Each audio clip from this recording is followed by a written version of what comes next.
ಮೀನಾಗೆ ಅಂತ ಮಲ್ಗೋದಕ್ಕೆ ಅಂತ ಒಂದು ರೂಮ್ ಕೂಡ ಇಲ್ಲ ಅಂತ ಲಕ್ಕಿ ತುಂಬಾ ಬೇಜಾರು ಮಾಡ್ಕೋತಿರ್ತಾರೆ.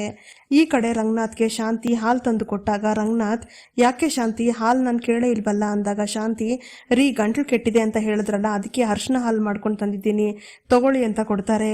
ಅಷ್ಟರಲ್ಲಿ ಅಲ್ಲಿಗೆ ಲಕ್ಕಿ ಬಂದಾಗ ರಂಗನಾಥ್, ಬಾರಮ್ಮ ಕೂತ್ಕೋ, ತಗೋ ಹಾಲು ಕುಡಿ ಅಂದಾಗ ಲಕ್ಕಿ, ನನಗೆ ಬೇಡ ಕಣ ರಂಗ, ನಿನ್ನ ಹೆಂಡತಿ ನಿನ್ಗೋಸ್ಕರ ಅಂತ ತಂದ್ಕೊಟ್ಟಿದ್ದಾಳೆ, ನೀನೇ ಕುಡಿ ಅಂತಾರೆ.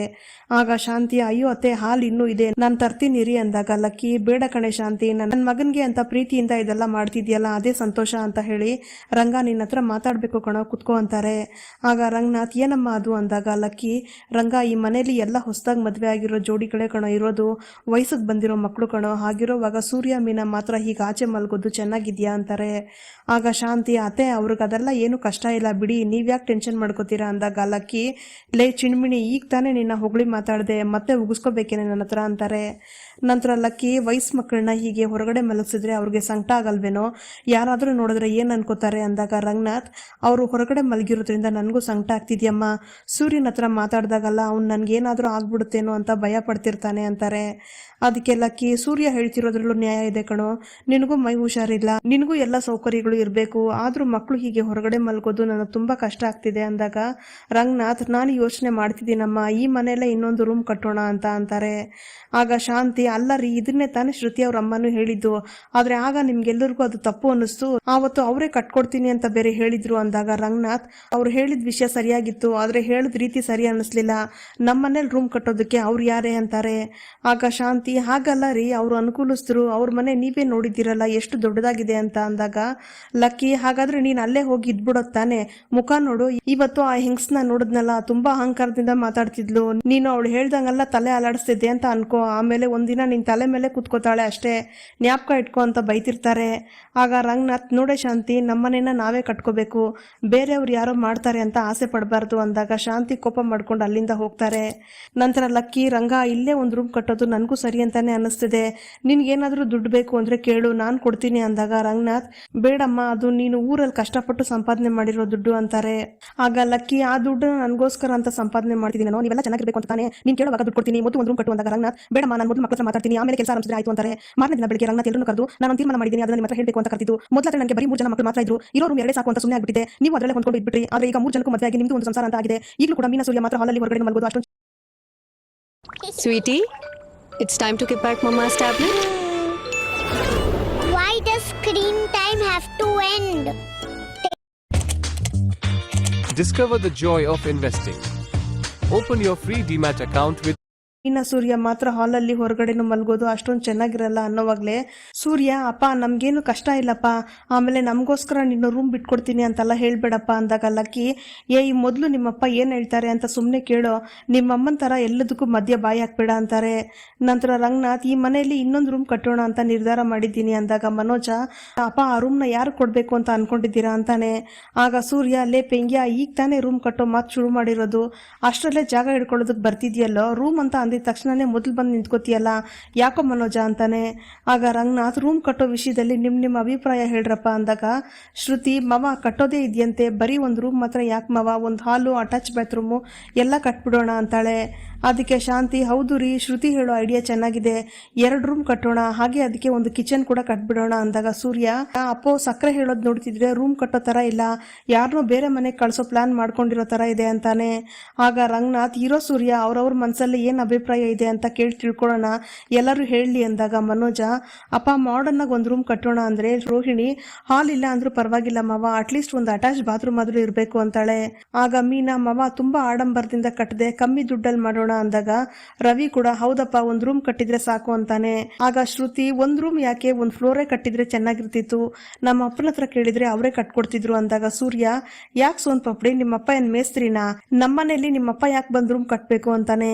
ಆಗ ಶಾಂತಿ, ಇದು ನನ್ನ ಮನೆ, ಶ್ರುತಿ ಹೇಳಿದಾಗೆ ಕಟ್ಟಿದ್ರೆ ಏನಾಯ್ತೀಗ ಅಂದಾಗ ಲಕ್ಕಿ, ಲೇ ಮಿಡತೆ, ಹೀಗೆ ನಿನ್ ಮನೆ ಅಂತ ತುಂಬಾ ಆಟ ಆಡ್ತೀಯ ಅಂತಾನೆ ನಿನ್ ಮದ್ವೆಲಿ ನಿಮ್ಮಪ್ಪ ರಂಗನ ಹೆಸರಿಗೂ ಸೇರ್ಸಿ ಬರ್ದಿರೋದು, ಎಲ್ಲರ ಅಭಿಪ್ರಾಯನೂ ಕೇಳಿ ತೀರ್ಮಾನ ಮಾಡಿದ್ರೆ ಸಾಕು, ನೀನ್ ಬಾಯಿ ಮುಚ್ಕೊಂಡು ಸುಮ್ಮನೆ ಇರು ಅಂತಾರೆ. ಆಗ ಸೂರ್ಯ, ಅಪ್ಪ ಏನು ಕಟ್ಟೋದು ಬೇಡಪ್ಪ, ಇಲ್ಲೇನು ಆಸ್ತಿ ಭಾಗ ಆಗ್ತಿದ್ಯಾ, ಆಮೇಲೆ ಈ ಪೆಂಗ್ಯ ಮನೆ ಎದುರುಗಡೆ ಒಂದು ರೂಮ್ ಕಟ್ತೀನಿ ಅಂತಾನೆ, ಆಮೇಲೆ ಈ ಪೌಡ್ರಮ್ಮ ಮನೆ ಸೈಡಲ್ಲಿ ಒಂದು ಅಂಗಡಿ ಇಟ್ಕೋತೀನಿ ಅಂತಾಳೆ, ಬಿಟ್ರೆ ಇದನ್ನ ಒಂದು ಮಾರ್ಕೆಟೇ ಮಾಡಿಟ್ಬಿಡ್ತಾರೆ, ಯಾಕಪ್ಪ ಇದಲ್ಲ ಅಂದಾಗ ಶ್ರುತಿ, ಮವ ನಮ್ಮಪ್ಪ ನನಗೋಸ್ಕರ ನನಗೋಸ್ಕರ ಅಂತ ಕಟ್ಕೊಡ್ತಾರೆ ಬಿಡಿ ಮಾವ ಅಂತಾಳೆ. ಅದಕ್ಕೆ ರಂಗನಾಥ್, ಇಲ್ಲಮ್ಮ ಅದೆಲ್ಲ ಸರಿ ಹೋಗೋದಿಲ್ಲ. ನಿಮ್ಮಿಬ್ಬರಿಗೆ ನಿಮ್ಮಪ್ಪ ಬೇರೆ ಇನ್ನೊಂದು ಮನೆ ಕಟ್ಕೊಟ್ರೆ ಅದ್ರ ವಿಷಯನೇ ಬೇರೆ. ಆದರೆ ಇಲ್ಲಿ ಈ ಮನೆ ಎಲ್ರಿಗೂ ಸೇರಿದ್ದು. ಇಲ್ಲಿ ನಿಮ್ಮಪ್ಪ ಬಂದು ಕಟ್ಕೊಟ್ರೆ ನಾಳೆ ದಿನ ಒಂದು ಮಾತು ಬರ್ಬೋದು, ಬೇಡಮ್ಮ ಅಂತಾರೆ. ಆಗ ಮನೋಜ, ಅಪ್ಪ ಕಟ್ಟೋದು ಹಂಗಿರ್ಲಿ, ದುಡ್ಡು ಖರ್ಚಾಗುತ್ತಲ್ಲ, ದುಡ್ಡು ಯಾರು ಕೊಡೋದು ಅಂದಾಗ ಸೂರ್ಯ, ಚಿಂತೆ ಮಾಡ್ಬೇಡ್ವೋ, ನಿನ್ನ ಹತ್ರ ಯಾರು ಕೇಳೋದಿಲ್ಲ, ಅದೇ ತಾನೇ ನಿನ್ಗೂ ಈಗ ಭಯ ಇರೋದು ಅಂತಾನೆ.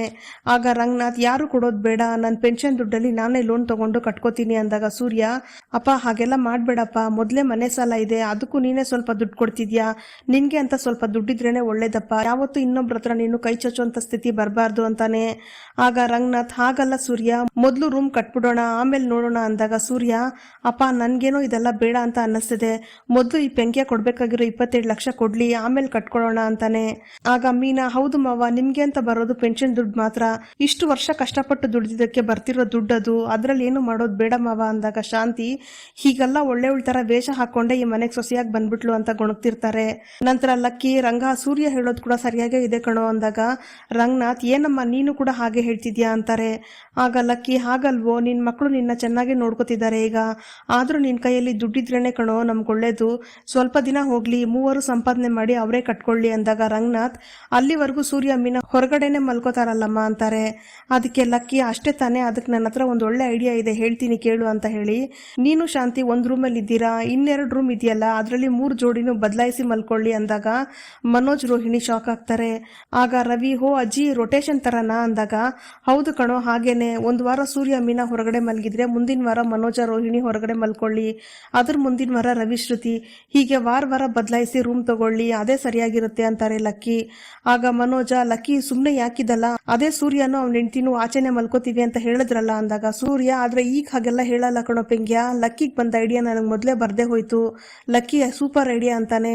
ಆಗ ಶಾಂತಿ, ಅತ್ತೆ ಬೇಡದೇ ಇರೋದೆಲ್ಲ ಯಾಕೀಗ, ಅದು ಅಲ್ಲದೆ ಶ್ರುತಿ ರೋಹಿಣಿ ಇಬ್ರು ದೊಡ್ಡ ಮನೆ ಮಕ್ಕಳು ಅಂದಾಗ ಲಕ್ಕಿ, ಅಲ್ಲಿ ಹೇಗಾದ್ರೂ ಇರ್ಲಿ ಕಣೆ ಅವ್ರ ಮನೇಲಿ, ಈ ಮನೆಗೆ ಬಾಳಕ್ ಬಂದ್ಮೇಲೆ ಈ ಮನೆ ಕಷ್ಟ ನಷ್ಟ ಎಲ್ಲ ಅರ್ತ್ಕೊಂಡು ನಡೆಯೋಳೆ ಒಳ್ಳೆ ಸೊಸೆ, ಮೀನಾ ಹಾಗೆ ತಾನೇ ಇರೋದು, ಇನ್ನಿಬ್ರು ಹಾಗೆ ನಡ್ಕೊಳ್ಳಿ ಬಿಡು, ಹೀಗಾದ್ರೆ ಮಾತ್ರನೇ ಕುಟುಂಬನೂ ಚೆನ್ನಾಗಿರುತ್ತೆ, ವಂಶನೂ ಬೆಳೆಯುತ್ತೆ, ಒಂದು ಜೋಡಿನ ಮಾತ್ರ ದೂರ ಮಾಡಬಾರ್ದು, ಇಲ್ಲಿ ಎಲ್ಲರೂ ಸಮಾನೆ ಅಂದಾಗ ರಂಗನಾಥ್, ನೀನ್ ಹೇಳೋದು ಸರಿಯಾಗಿದ್ಯಮ್ಮ, ಹೌದಲ್ವೇನೆ ಶಾಂತಿ ಅಂತಾರೆ. ಆಗ ಸೂರ್ಯ, ಅಪ್ಪ ಲಕ್ಕಿ ಹೇಳಿದ್ರೆ ಸರಿಯಾಗಿ ಇರುತ್ತಪ್ಪ ಅಂತ ಹೇಳಿ, ಲಕ್ಕಿ ನಿನ್ ಕೋರ್ಟಲ್ಲಿ ಜಡ್ಜ್ ಆಗಿರ್ಬೇಕಾಗಿತ್ತು ಅಂತಾನೆ.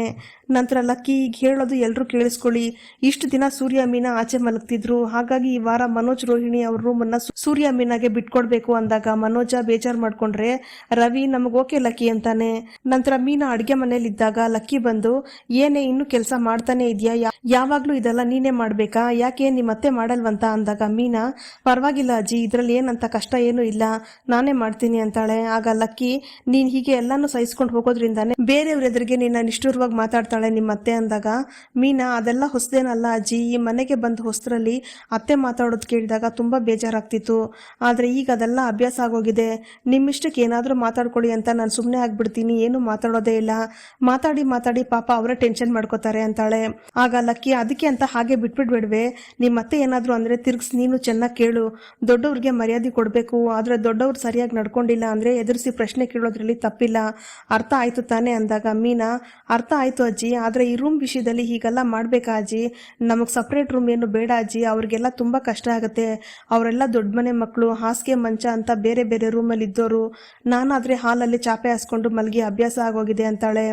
ಅದಕ್ಕೆ ಲಕ್ಕಿ, ನನಗೆ ಗೊತ್ತು ಕಣೆ ನೀನು ಹೀಗೆ ಮಾತಾಡೋದು ಅಂತ, ನೀನು ಹಾಲಲ್ಲಿ ಸೂರ್ಯ ಹೊರಗಡೆ ಮಲ್ಕೊಂಡ್ರೆ ನಿಮ್ಗೆ ಅಂತ ಒಂದು ಮಗು ಯಾವಾಗಲೇ ಆಗೋದು, ನೀನೇನು ಕುಂತಿನ ಮೇಲಿರೋ ದೇವರು ಆಶೀರ್ವಾದ ಮಾಡಿದ್ರೆ ಮಗು ಹುಟ್ಟೋದಕ್ಕೆ, ಮೊದಲೇ ಮನೇಲಿ ಜಾಸ್ತಿ ಗಲಾಟೆ ಆಗ್ತಿದೆ ಅಂತ ಹೇಳಿದ್ದೆ, ಈಗ ಸೂರ್ಯ ನಿನ್ ಮಾತು ಕೇಳಿ ಸ್ವಲ್ಪ ಬದಲಾಗ್ತಿದ್ದಾನೆ, ಮಗು ಎತ್ಕೊಳ್ಳೋದು ಬಿಟ್ಟು ಬೇರೆ ಬೇರೆ ಮಲ್ಕೋತಿದ್ದೀರಲ್ಲ, ನಿನಗ್ ಬುದ್ಧಿನೇ ಇಲ್ಲ ಕಣೆ ಅಂತ ಬೈತಾರೆ. ಆಗ ಮೀನಾ ನಗ್ತಾ, ಅದಕ್ಕೇನಜ್ಜಿ ಈಗ ಅರ್ಜೆಂಟು ಅಂದಾಗ, ಹಾಗಲ್ಲ ಕಣೆ, ಬರೀ ಮಗು ಮಾಡ್ಕೊಳಕ್ ಮಾತ್ರ ನಾನು ನಿಮ್ಮ ಮಾತು ಹೇಳ್ತಿಲ್ಲ, ಗಂಡ ಹೆಂಡತಿ ಅಂದ್ರೆ ಅನ್ಯೋನ್ಯವಾಗಿರ್ಬೇಕು, ಆಗ್ಲೇ ಗಂಡ ಹೆಂಡತಿ ಮಾತು ಕೇಳೋದು, ಅದು ಬಿಟ್ಟು ಹೊರಗಡೆ ಮಲ್ಕೋತೀನಿ ರೂಮ್ ಬೇಡ ಅಂತೆಲ್ಲ ಹೇಳ್ಬೇಡ, ಈಗ ನಾನು ಹೇಳಿದ್ ಮಾಡು ಸಾಕು, ಸೊಸೆಯಾಗಿ ಬರೋ ಹೆಣ್ಣು ಹೊಂದ್ಕೊಂಡು ಹೋಗ್ಬೇಕು ನಿಜಾನೇ, ಆದ್ರೆ ನಿಮ್ಮ ಅತ್ತೆ ತರ ಒಬ್ಳಿರೋ ಮನೆಯಲ್ಲಿ ನೀನು ಸ್ವಲ್ಪ ಗಟ್ಟಿಯಾಗೇ ಇರಬೇಕು, ಇನ್ನಿಬ್ರು ದೊಡ್ಡ ಮನೆ ಮಕ್ಕಳೇ ಇರ್ಬೋದು, ಆದ್ರೆ ಅವ್ರಿಗಿಂತ ನೀನೇನು ಕಮ್ಮಿ ಇಲ್ಲ, ನೀನ್ ಹೀಗೆ ಇದ್ರೆ ಅವರಿಬ್ರು ನಿನ್ನ ಕೆಲಸದವಳ ತರನೇ ನೋಡ್ತಾರೆ, ಎಲ್ಲದನ್ನು ಸಹಿಸ್ಕೊಂಡು ಹೋಗ್ಬೇಡ, ಈ ಕುಟುಂಬದಲ್ಲಿ ನಿನ್ಗೂ ಎಲ್ಲ ಅಧಿಕಾರನೂ ಇದೆ, ಯಾವ ಜಾಗದಲ್ಲೂ ನಿನ್ ಸ್ವಾಭಿಮಾನನೂ ನೀನ್ ಬಿಟ್ಕೊಡ್ಬೇಡ, ಅರ್ಥ ಆಯ್ತಾ ಅಂತ ಬುದ್ಧಿ ಹೇಳ್ತಾರೆ ಲಕ್ಕಿ. ಇಲ್ಲಿಗೆ ಈ ಸಂಚಿಕೆಯ ವಿಡಿಯೋ ಮುಕ್ತಾಯವಾಗುತ್ತದೆ. ಈ ವಿಡಿಯೋ ನಿಮಗೆ ಇಷ್ಟ ಆಗಿದ್ರೆ ಪ್ಲೀಸ್ ಲೈಕ್ ಮಾಡಿ, ಸಬ್ಸ್ಕ್ರೈಬ್